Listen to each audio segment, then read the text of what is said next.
Hi, everyone. Welcome to the Meddkit page. We're happy you're joined in.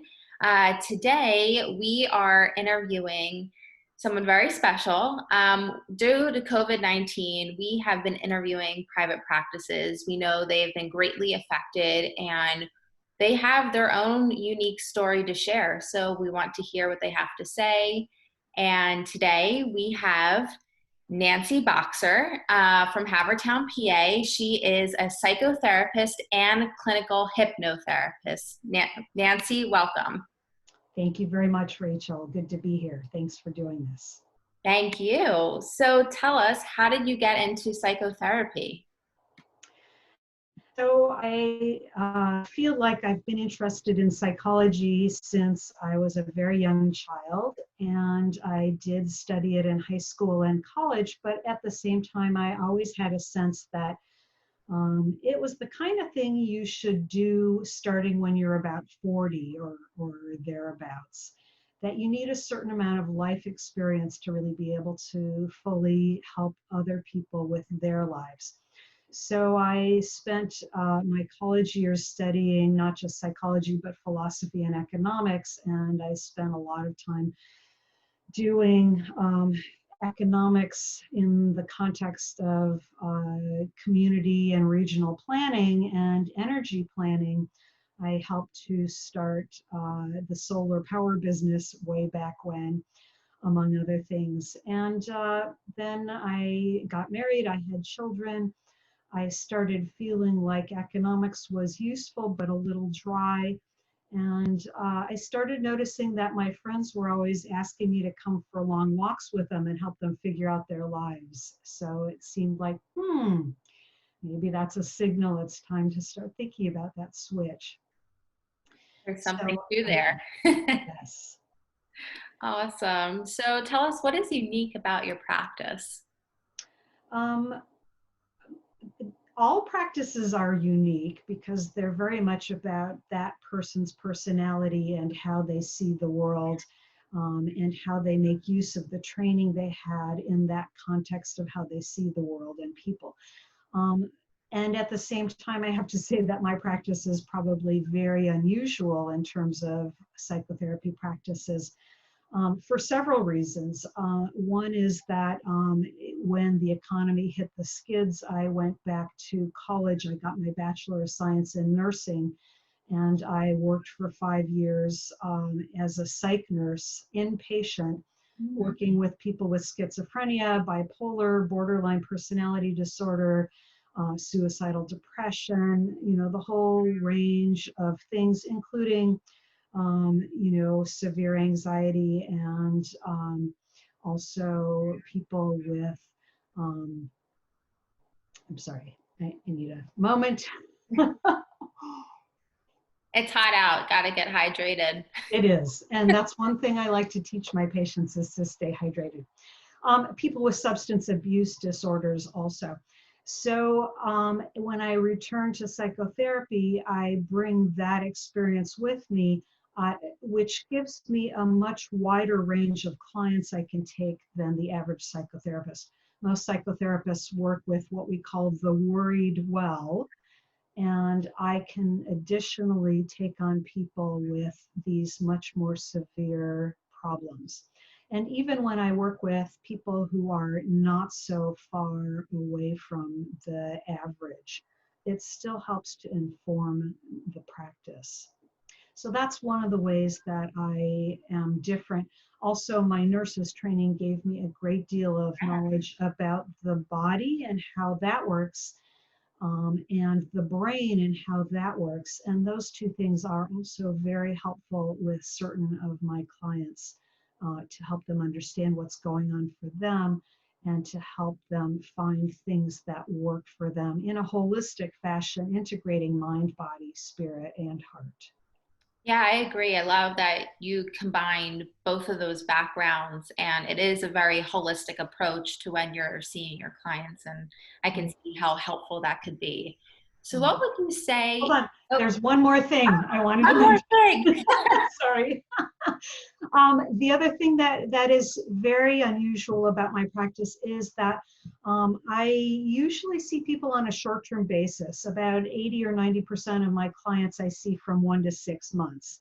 I feel that because of the integrative procedures that I use and some of the tools that I use, including hypnosis, they're very powerful to identify what's holding people back and get to the heart of it quickly. So I usually end up helping people get to a higher level of, plateau of higher functioning, and then, bless you, goodbye, go in peace. If they stumble against something else in a year or 6 years, they are welcome to call me back and we will work on this next level. But only a small minority of people want, or in my opinion, want or need a longer term kind of situation. The average psychotherapist, probably it's more like 2 years. So as opposed to 1 to 6 months. So there is, that is a very different approach from most people. It's very interesting. So what would you say is the most rewarding and challenging aspect of operating your own business and what you do? Good question. So when you only have to report to one boss, that is a huge help, because there's only one set of rules, and I can make a quick decision. That means that if someone comes to me and they want some help, but they have very limited economics, I don't have to run it in front of a committee. I can make an on-the-spot decision, so I can offer sliding scale rates, or a first responder discount, or whatever makes sense for that person. Also, I have one set of standards, and so that is, I think, an enormous help to running my practice. The thing that is harder, of course, is that I don't have anyone else to book my appointments or to deal with insurance companies. So as a result, like most other psychotherapists, I do not take insurance, which I am sorry for, but that is very frequently the case for psychotherapists, and I do have other ways of making it affordable for people for whom that is a problem. So can you tell us a little bit how psychotherapy has changed since you first became a therapist? Well, there's always more research going on. So there are a couple of new schools of thought which I find highly useful that I've incorporated into my practice that didn't exist 20 years ago when I first started taking clients in. And one of them was invented right here in Pennsylvania at the University of Pennsylvania. It's called positive psychology. And what's wonderful about it is it gives you a model for how people function when things are going well. Psychology and psychotherapy started by studying people who are not functioning well. And that's important. But it's also important to have an idea of what you're shooting for. So I have found that to be enormously helpful. Another new research area is called cognitive behavioral therapy, which is less about emotional and more about how does the brain think, what assumptions do you have, what thoughts do you have in your mind that might be interfering with what would really work well for you. So I also find that really useful and have incorporated it into the practice. The other thing that has changed quite a bit is 20 years ago, people talked a lot about stress. These days, people talk more about anxiety. And related, but they're a little different. When you talk about stress, it feels more like it's an outside thing pressing on you. When you talk about anxiety, a lot of it is more focused on how are you functioning in the world, which may include brain biochemistry, which has very little to do with the outside world impinging on you and more to do with you and how you are able to function in the outside world. Right. So we know that COVID-19 and put a little wrench in 2020, but how are you handling things and in your practice, and what steps are you taking to make things safe for your clients? So it used to be that almost everyone came to my office, and then suddenly almost no one wanted to come to my office, and for good reason. So I did open up several different possible ways of talking to me virtually, and so people can pick and choose what they're comfortable with. And most people now are speaking, virtually to me. And it's better than nothing, but I do still feel like something is lost when you don't have the personal connection. And there are a couple of tools that I have in my office that are not available, over the line. So I like to be able to offer that in person where people are comfortable and when they feel comfortable coming back. So in order to do that, I had to apply for a permit from Governor Wolf and his administration, and I was one of 30 businesses that got that permit. Not a lot, you'd be surprised. Yeah. But because sometimes I work with suicidal people, they felt it was worth the risk. So in my office, what I do is I keep my Lysol spray bottle around, and I spray the surfaces that people might come into contact with, including the bathroom key and the doorknobs. And I also make sure that there's a 15-minute window between clients so that they won't encounter each other in the waiting room. I have my mask on. My chair I have moved so it's about 8 feet back from where people sit so that that minimizes contact. But if we are using some of the tools in my office that I can't do virtually, that's closer. So I have a face shield. That's a plastic, see-through plastic thing. So I can put that on, they can stay unmasked. But then they can, unlike a mask, they can see my facial expressions. So that makes it easier to keep connecting on an emotional basis. Sure, sure. So how do people decide to call for help?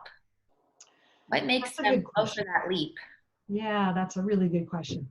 Um, so people sometimes know because they've had friends or family members who have had therapy and they've seen it's had good success helping them to function better in their lives. But often people don't know someone who's had therapy, maybe not because they don't actually know anyone, but because there continues to be a deep sense of privacy. Many people don't let other people know that they're in therapy. So you may actually know a number of people and don't know that you know that. So people walk around lots of times and their brains are on the hamster wheel, going round and round and round about some issue in their life, and they can't figure out a way to handle it. They can't get it off their minds. They start obsessing about it.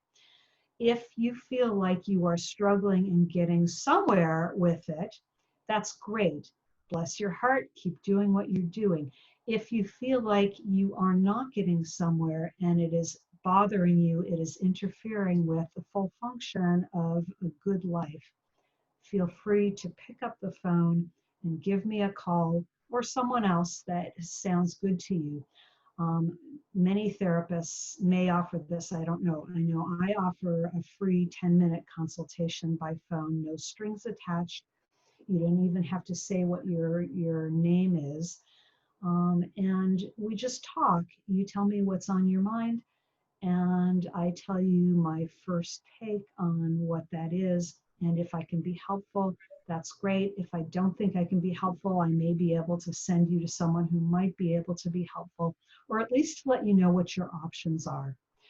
And if you feel comfortable at the end of that phone call and you want to go ahead, then we can book an appointment.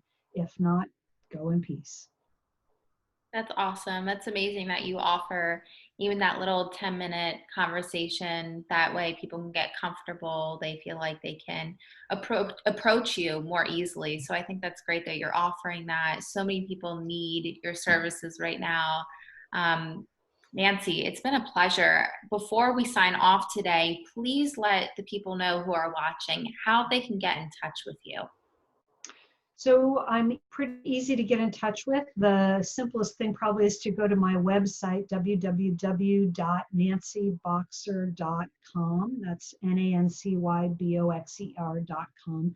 That's got my contact information, and it's got a lot about the practice, and it can show you where my office is located in Havertown, PA, outside of Philadelphia.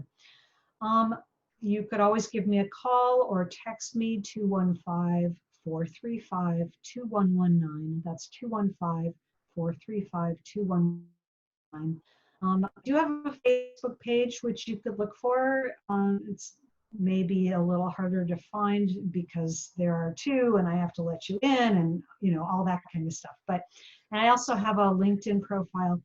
But probably the simplest is to go to my webpage. It gives you another way to see what kinds of people I work with, what kinds of approaches I use, what some other people have said about me, that kind of thing. So nancyboxer.com, nice and simple. Awesome. Well, thank you so much, Nancy, for telling us your story. We really appreciate your time, and we hope to have you back sometime soon. This has been wonderful. Thank you. Thank you so much, Rachel. It's been a pleasure. Thanks. Have a great day. Good to see you. Bye-bye.